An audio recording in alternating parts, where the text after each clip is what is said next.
Welcome to this tutorial, where today we will show you how to download and register Portkey.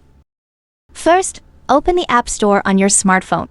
Type Portkey Wallet in the search bar and find the official app from the search results.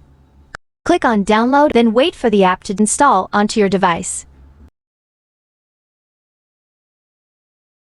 After the download and installation are complete, locate the Portkey icon and open it. Click here to get started, and then click Sign Up. You can choose to register a Portkey account with one of the following options: Apple, Google, email, Telegram.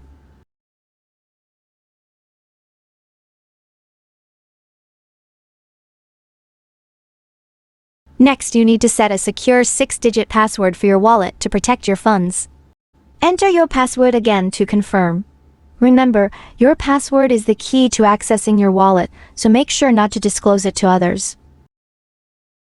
After completing the above steps, your Portkey is now created. Congratulations, you have successfully downloaded and registered Portkey Wallet. Now, embark on a journey through the exciting landscape of digital assets with Portkey. The world of Web3 is yours to explore. If you find this tutorial helpful, please give us a like and subscribe to our channel for more tutorials like this. Thank you for watching.